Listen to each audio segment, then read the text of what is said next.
Bismillahirrahmanirrahim. Assalamualaikum warahmatullahi wabarakatuh. Saya Herdian Samahi Saputra akan menjawab beberapa pertanyaan dari ujian tengah semester mata kuliah Fikih Mudayanah dan Tabarru'iyat. Langsung saja ke pertanyaan yang pertama, yaitu apa perbedaan dan persamaan dari qard dan dain. Nah, perbedaan yang mendasar antara qard dan dain itu terletak pada cakupan maknanya. Nah, dain itu memiliki pengertian yang lebih umum gitu daripada qard. Nah, sebagaimana dikatakan oleh Ibnu Abdin ketika mendefinisikan dain, yaitu tanggungan wajib yang dipikul seseorang yang disebabkan oleh adanya akad atau akibat dari menghabiskan atau merusakkan barang orang lain atau karena pinjaman. Nah, bisa disimpulkan bahwa berdasarkan pengertian itu, dain ini mencakup segala jenis utang gitu, baik dari akad atau suatu transaksi seperti jual beli, misalnya jual beli kredit atau akad sewa yang ada, atau pengupahan itu masuk ke dalam dain begitu. Atau misalnya menghabiskan barang atau merusakkan barang orang lain. Misalnya secara tidak sengaja kita itu memecahkan kaca rumah orang gitu. Nah, itu tuh termasuk utang yang dikategorikan ke dalam dain begitu. Lalu qard itu adalah utang yang memang terjadi karena akad pinjaman atau utang piutang. Jadi contohnya itu kita membeli motor secara kredit. Nah, kita itu kredit motor tersebut kepada sebuah perusahaan leasing. Nah, selama kredit kita itu belum lunas, maka kita itu punya utang kepada perusahaan leasing tersebut. Nah, utang di sini itu disebut dain, bukan qard, karena utang ini itu bukan karena akad pinjaman, melainkan dari akad jual beli. Nah, kalau akad pinjaman ini, misalnya si A meminjam uang kepada si B. Nah, selama utang tersebut masih berjalan atau belum dilunasi, maka dihitung sebagai qard begitu. Itu perbedaannya. Lalu soal nomor 2, yaitu perbedaan antara akad tabaru dan akad tijari. Nah, akad tabaru atau akad tabaru adalah akad atau perjanjian transaksi yang tidak berfokus pada keuntungan, karena akad tabaru ini dasarnya itu adalah dari asas tolong menolong gitu. Karena tujuan dari transaksi akad tabaru ini tuh untuk mendapatkan pahala dan ridho dari Allah Subhanahu wa taala gitu. Sementara akad tijaroh atau akad tijari adalah akad atau perjanjian transaksi yang fokusnya itu mencari keuntungan komersial atau keuntungan pribadi lah gitu, baik individu maupun perusahaan gitu ya. Jadi dalam implementasinya itu akad tabaru diterapkan ke dalam 10 jenis transaksi. Nah, yang pertama itu ada qard yang tadi, atau akad pinjam meminjam. Kemudian yang kedua itu adalah akad rahan atau gadai. Kemudian yang ketiga adalah akad hiwalah atau pemindahan utang. Kemudian yang keempat ada qadrul hasan. Yang kelima ada wakalah. Yang keenam ada wadi'ah. Lalu yang ketujuh adalah kafalah. Nah, yang kedelapan itu ada sedekah atau beramal gitu ya. Lalu yang kesembilan ada hibah atau memberi hadiah gitu. Nah, yang ke-10 ini wakaf gitu. Nah, dari 10 akad tersebut itu dimasukkan ke dalam akad tabaru. Karena dari akad-akad tersebut itu pelakunya itu tidak mencari keuntungan begitu, karena dasarnya itu ya tolong menolong begitu antar sesama begitu. Nah, karena akad tabaru ini tidak berarti dalam ekonomi Islam ini tidak diperbolehkan melakukan pengumpulan keuntungan gitu. Karena jika ingin melakukan kegiatan ekonomi yang menguntungkan itu bisa menggunakan akad tijaroh gitu atau akad tijari sebagai dasar perjanjian kegiatan ekonomi tersebut. Contohnya ada akad murabahah, bai assalam, bai istisna, dan ijaroh itu sendiri. Nah, transaksi ijaroh ini terjadi saat seseorang memanfaatkan kegunaan suatu barang atau jasa dalam waktu yang terbatas. Nah, pengguna jasa ini harus membayar manfaat dari barang tersebut gitu, sebagai ganti atas manfaat yang diperoleh gitu ya. Sehingga kepemilikan barang itu tidak berpindah. Jadi yang dibayarkan itu hanyalah manfaat dari barang tersebut selama digunakan oleh penyewanya begitu. Misalnya seperti rental kendaraan atau rental game gitu atau di warnet begitu ya. Itu hanya membayar manfaat dari barang tersebut begitu. Kemudian soal yang nomor 3 yaitu perbedaan akad pinjaman dengan akad rahan. Nah, akad pinjaman itu adalah suatu transaksi di mana suatu pihak ini meminta pinjaman kepada pihak lain tanpa ada jaminan apapun. Itu akad pinjaman.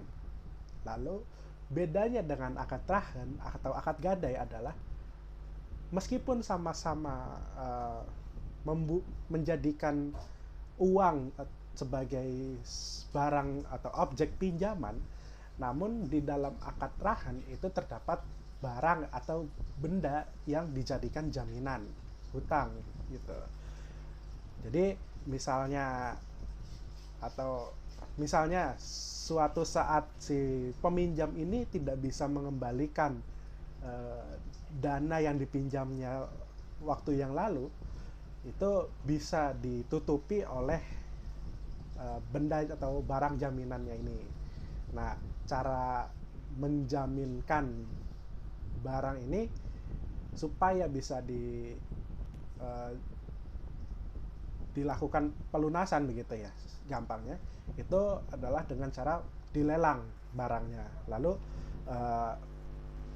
jumlah dari barang atau hasil lelang tersebut digunakan untuk menutupi hutang yang ada gitu. Lalu jika masih ada kelebihan dari hasil lelang ini, dari hasil lelang barang ini, itu diserahkan kembali kepada pemilik barang tersebut gitu. Supaya tidak ada yang dirugikan lah gitu.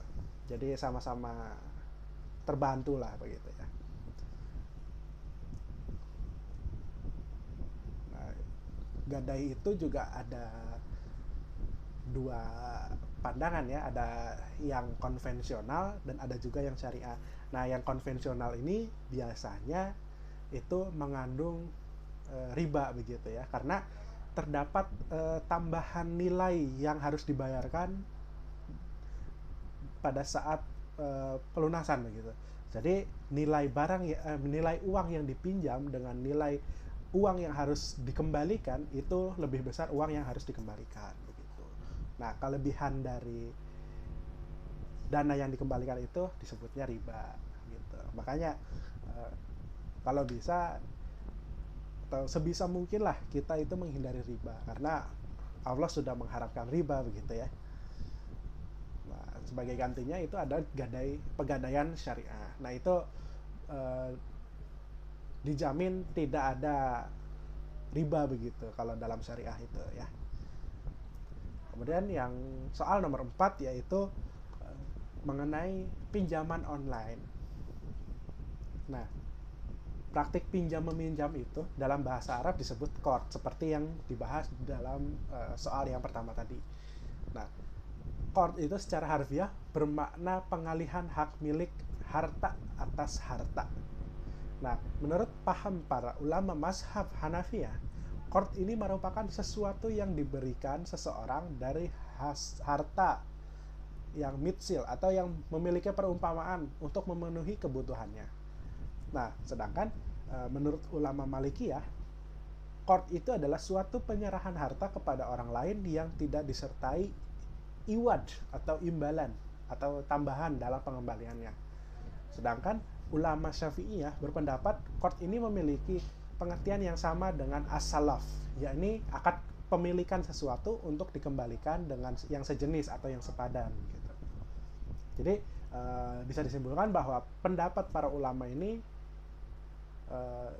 mengemukakan bahwa sesungguhnya itu qard itu merupakan salah satu jenis pendekatan untuk bertakrub kepada Allah dan merupakan jenis muamalah yang bercorak ta'awun atau pertolongan kepada pihak lain untuk memenuhi kebutuhannya.